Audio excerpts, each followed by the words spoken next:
தரமான பிஓபிஎஃப் சிஸ்டானே கேட்டு வாங்குங்க. தரமான பிஓபிஎஃப் ஜெஸ்டா. தரமான பிஓபிஎஃப் ஜெஸ்டா.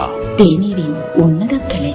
எகிப்தில் ஏற்பட்டுள்ள அமைதியின்மையால் உயிரிழந்தவர்களின் எண்ணிக்கை 638 உயர்வடைந்துள்ளது. 3000க்கும் அதிகமானோர் காயமடைந்துள்ளதாக சர்வதேச தகவல்கள் தெரிவிக்கின்றன. இதேவேளை ராணுவ அதிகாரத்தை பயன்படுத்தி எதிர்ப்பு நடவடிக்கைகளை கட்டுப்பாட்டுக்குள் கொண்டு வருவதற்கு எடுக்கப்பட்ட தீர்மானத்திற்கு எதிர்ப்பு தெரிவிக்கும் வகையில் நாடு தழுவிய ரீதியில் எதிர்ப்பு நடவடிக்கைகள் தயாராகி வருகின்றது.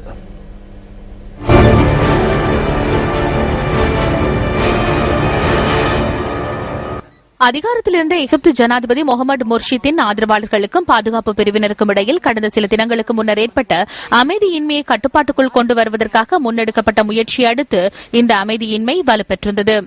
இந்த எதிர்ப்பு நடவடிக்கைகளை கட்டுப்பாட்டுக்குள் கொண்டு வருவதற்கு ராணுவ அதிகாரம் பயன்படுத்தப்பட்டமையை அமெரிக்க ஜனாதிபதி பராக் ஒபாமா வன்மையாக கண்டித்துள்ளார். பொதுமக்கள் தொடர்ந்தும் கொலை செய்யப்படுகின்றனர் என்றால் எகிப்துடன் கைச்சாத்திடப்படவிருந்த ஒன்றிணைந்த யுத்த தொடர்புகள் ரத்து செய்யப்படும் என்றும் ஜனாதிபதி பராக் ஒபாமா குறிப்பிட்டுள்ளார். எனினும் எகிப்தின் இடைக்கால அரசாங்கத்தின் தலைவர்கள் ஜனாதிபதி பராக் ஒபாமாவின் கருத்துக்கு கவலை தெரிவித்துள்ளனர். இந்த சம்பவம் குறித்து ஜனாதிபதி பராக் ஒபாமா தெளிவாக புரிந்து கொள்ளாது இந்த கருத்தை வெளியிட்டுள்ளதாகவும் அவர்கள் குறிப்பிடுகின்றனர்.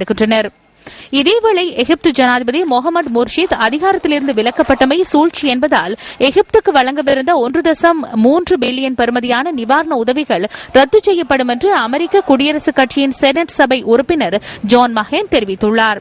எவ்வாறாயினும் எகிப்தில் இடம்பெறுகின்றமை சூழ்ச்சி என்று உத்தியோகபூர்வமாக அமெரிக்கா இதுவரை அறிவிக்காத நிலைமையில் அவர்களின் சட்டத்திட்டங்களின் பிரகாரம் அது சூழ்ச்சி என்று உறுதி செய்யப்படும் பட்சத்தில் அந்நாட்டுக்கு வழங்கப்படுகின்ற நிவாரண உதவிகள் ரத்து செய்யப்பட வேண்டும். இதேவேளை பிரித்தானியா, பிரான்ஸ் மற்றும் ஆஸ்திரேலியா ஆகிய நாடுகளின் கோரிக்கைகளுக்கு அமைய ஐக்கிய நாடுகளின் பாதுகாப்பு சபை நேற்றைய தினம் கூடி எகிப்தின் நிலைமை குறித்து ஆராய்ந்துள்ளது. வன்முறைகளை நிறுத்தி அமைதியை கடைபிடிக்குமாறு ஐக்கிய நாடுகளின் பாதுகாப்பு சபை கூட்டத்தின் பின்னர் இடம்பெற்ற ஊடகவியலாளர் சந்திப்பில் சபையின் தலைவர் கோரிக்கை விடுத்துள்ளார். பாதுகாப்பு சபையின் அனைத்து உறுப்பினர்களும் சம்பவத்தில் நேர்ந்த உயிரிழப்புகள் குறித்து தமது கவலையை தெரிவித்தனர். இந்த வன்முறைகள் உடனடியாக நிறுத்தப்பட வேண்டும் என்பதே சபையின் அனைவரது கோரிக்கையாக இருந்தது. அனைத்து தரப்பினரும் அமைதியை கடைபிடிக்க வேண்டும். அதேபோன்று நாட்டின் நல்லிணக்கத்தை ஏற்படுத்துவதற்கு பொது இணக்கப்பாடொன்று எம்முள் எட்டப்பட வேண்டும்.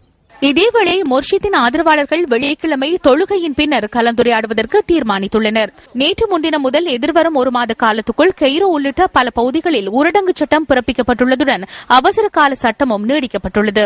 தற்பாதுகாப்பிற்காக துப்பாக்கி ரவைகளை பயன்படுத்துவதற்கு போலீசார் அனுமதி வழங்கியுள்ளனர். இதேவேளை முர்ஷியின் ஆதரவாளர்களுக்கும் பாதுகாப்பு பிரிவினருக்கும் இடையில் இன்று பல பகுதிகளில் பரஸ்பர துப்பாக்கி பிரயோகங்கள் மேற்கொள்ளப்பட்டுள்ளதாக சர்வதேச ஊடகங்கள் செய்தி வெளியிட்டுள்ளன. ஊரடங்கு சட்டம் அமுல்படுத்தப்பட்டிருந்த சந்தர்ப்பத்தில் எதிர்ப்பு பேரணியொன்றை நடாத்த முற்பட்டமை அடுத்து இந்த பரஸ்பர துப்பாக்கி பிரயோகங்கள் மேற்கொள்ளப்பட்டுள்ளன. எலெக்சாண்ட்ரியா உள்ளிட்ட நகரங்களில் நேற்றைய தினங்களிலும் மோதல்கள் இடம்பெற்ற அதேவேளை ஆர்ப்பாட்டக்காரர்கள் மற்றும் போலீசார் உள்ளிட்ட மேலும் பலர் இதில் உயிரிழந்திருந்தனர்.